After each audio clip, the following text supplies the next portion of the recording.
Hello everyone, I am your educator Shweta. And जैसे कि हमने प्रीवियस वीडियो में पढ़ा था पूरा ऑर्गेनाइजेशन प्रोकैरियोटिक सेल में, और ये वीडियो मैंने बनाई है कि यूकैरियोटिक सेल का पूरा ऑर्गेनाइजेशन होता कैसे है। हमें मेजर डिफरेंस ऐसे तो वर्बली तो पता ही होता है, लेकिन डायग्रामेटिक वे और उसको अलग अलग जो है पार्ट्स में मैंने इसमें डिवाइड किया है। ठीक है, तो सबसे पहले हम देखेंगे कि जब हम बेसिक एक एनिमल सेल के बारे में पढ़ते हैं तो हम उसमें मेजर हमें किस किस बातों का मेन पता होना चाहिए कि बेसिक स्ट्रक्चर होता कैसा है। तो जैसे हम सब मतलब स्कूल टाइम से ही पढ़ते आ रहे हैं कि ये हमारा मैंने एक बेसिक सेल बनाया है जिसमें मैंने जस्ट आपको ऑर्गेनेली, साइटोप्लाज्म और प्रोटोप्लाज्म इन सब में क्या डिफरेंस होता है उसको बताने के लिए ये पूरा मैंने बनाया है। क्योंकि हमें बेसिकली कभी कभी ये भी डिफरेंस नहीं पता होता है कि प्रोटोप्लाज्म और साइटोसोल इन सब में डिफरेंस होता क्या है। तो देखिए, ये जो मैंने सेल बनाया है आपका, सबसे पहले हमने एक आउटर मेम्ब्रेन बनाई है जिसको मैंने प्लाज्मा मेम्ब्रेन लिखा है। ठीक है, प्लाज्मा मेम्ब्रेन के अंदर हम जितनी भी चीज़ें बनाएंगे वो पूरा एक प्रोटोप्लाज्म का पार्ट है।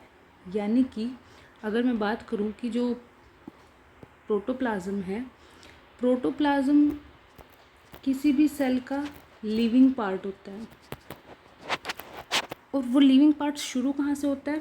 प्लाज्मा मेम्ब्रेन से। ओके, सो प्लाज्मा मेम्ब्रेन के अंदर हमारी जो जो बेसिक ऑर्गेनेली होती हैं वो सबको पता होती हैं कि जैसे माइटोकॉन्ड्रिया है, क्लोरोप्लास्ट है, और यहाँ पे ये ईआर है, एंड गोल्जी है, लाइसोसोम है, पेरोक्सिसोम है, और जैसे आप देख रहे हैं माइटोकॉन्ड्रिया है, राइबोसोम्स हैं, ये बीच में न्यूक्लियस बना है। न्यूक्लियस की बेसिक जो कुछ कुछ मैंने लेबलिंग मिस कर दी, जैसे कि ये न्यूक्लियस की आउटर मेम्ब्रेन है। ओके, और ये न्यूक्लियस की इनर मेम्ब्रेन है। ये जो बीच बीच में आपने ग्रूव देखे हैं ये न्यूक्लियर पोर कॉम्प्लेक्स है। जब हम न्यूक्लियस को और डिटेल में पढ़ेंगे तो मैं इसी का और भी ज़्यादा डिटेल स्ट्रक्चर आप लोगों को बताऊंगी। ठीक है, तो ये न्यूक्लियस की दो मेम्ब्रेन हो गई, न्यूक्लियर पोर कॉम्प्लेक्स हो गया, अंदर हमने डीएनए दिखाया है, और न्यूक्लियस की ही आउटर मेम्ब्रेन से जो है ईआर बनता है। ओके, देन हमने ये एक बेसिक स्ट्रक्चर पढ़ा, यहाँ लाइसोसोम प्रेजेंट है। ये एक ऐसा है कि प्लांट सेल में लेंगे तो हम उधर क्लोरोप्लास्ट बनाएंगे, ये मैंने इधर एनिमल सेल का आपको डिनोट किया। ओके, यहाँ पे हमने बताया कि प्रोटोप्लाज्म जो है, जैसे मैंने जो बताया था कि प्रोटोप्लाज्म हम लिविंग पार्ट की बात कर रहे हैं, तो लिविंग अगर प्रोटोप्लाज्म है तो कहीं नॉन लिविंग की भी कुछ होता है क्या? यस, वो भी होता है। उसको हम बोलते हैं एक्स्ट्रा सेल्यूलर मैट्रिक्स, जिसको हम बोलते हैं कि मैच्योरिटी पे वो डेड हो जाता है। ओके, तो हम यहाँ पे सिर्फ प्रोटोप्लाज्म की बात कर रहे हैं जो लिविंग पार्ट है। तो प्रोटोप्लाज्म में हम काउंट करते हैं, जैसे कि मैंने डायग्राम में बताया था कि प्लाज्मा मेम्ब्रेन होता है, साइटोप्लाज्म होता है और न्यूक्लियस होता है। अब देखिए, तीन हम बिल्कुल ध्यान दीजिएगा आप, जिसमें हमेशा स्टूडेंट्स को कन्फ्यूजन होता है। एक हमारे पास टर्म है प्रोटोप्लाज्म, एक है साइटोप्लाज्म और एक है साइटोसोल। इसमें आप बेसिक डिफरेंस देखिए क्या है। प्रोटोप्लाज्म एक ब्रॉड टर्म है, ओके, जहाँ पे लिविंग सेल की बात होगी। उसके अंडर हम साइटोप्लाज्म को देखेंगे।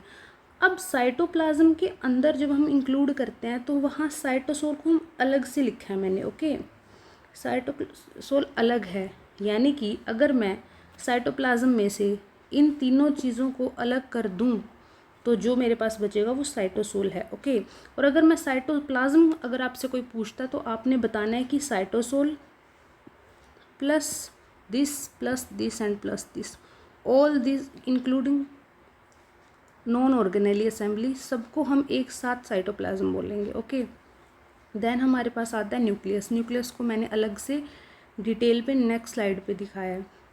तो यहाँ पे साइटोप्लाज्म में ये चार होती हैं जो मेन इंक्लूड करते हैं हम। साइटोसोल, उसके साथ है साइटोस्केलेटन।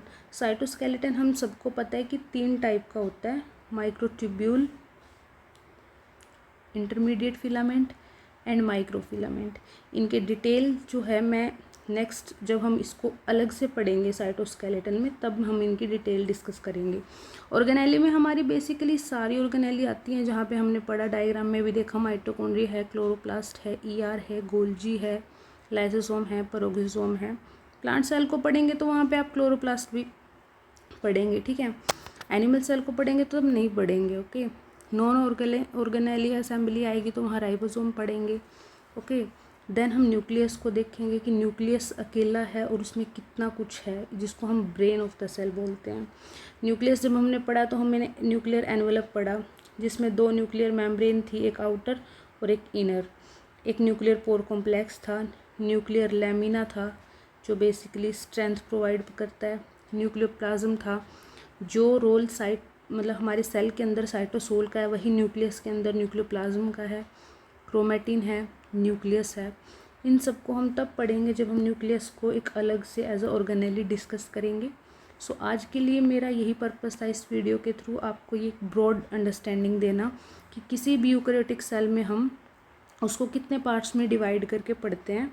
नेक्स्ट वीडियोज़ में हम एक एक करके एक एक ऑर्गेनेली को डिटेल में पढ़ेंगे। जैसे कि सबसे पहले हम स्टार्ट करेंगे माइटोकॉन्ड्रिया या ईआर से, किसी भी एक ऑर्गेनेली से स्टार्ट करेंगे एंड 1 बाय 1 हम आगे कैरी फॉरवर्ड करेंगे। Okay, thank you so much.